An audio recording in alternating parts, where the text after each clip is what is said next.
শেখ হাসিনা পালিয়ে গেছে ৫ মাস হয়ে গেছে। এই ৫ মাসে আপনারা বাংলাদেশে ভিতরের বিভিন্ন রাজনীতি সংগঠনের কার্যক্রম দেখেছেন। আমি বলতে চাই আপনারা এখন বাংলাদেশের টপ ১০০ রাজনৈতিক নেতাদের লিস্ট তৈরি করেন যাদেরকে আপনার ভালো মনে হয়। তারপর এই লিস্টটা আপনার ডিভাইসের কোনো জায়গায় সেভ করে রাখেন। তারপর আজ থেকে ৮ কিংবা ১০ বছর পর ওই লিস্ট থেকে মিলিয়ে দেখবেন যে লিস্টের ২০% নেতা যারা কিনা ওবায়দুল কাদের, হাসান মাহমুদ, আব্দুর রাজ্জাক, আসাদুজ্জামান খান কামাল, জোনায়েদ আহমেদ পলক, মতিয়া চৌধুরীতে পরিণত হয়েছে।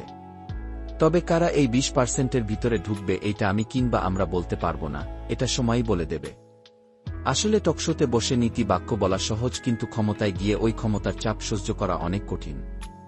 ছোট্ট একটা উদাহরণ, ওবায়দুল কাদের যখন শুধু সড়ক ও যোগাযোগ মন্ত্রী ছিলেন তখন আওয়ামী লীগের মধ্যে ৫ জন ভালো নেতা গণনা করলে তার নাম ওই লিস্টে থাকত, কিন্তু যখনই সে সাধারণ সম্পাদকের পদ পায় তখনই হয়ে যায় কাওয়া কাদের।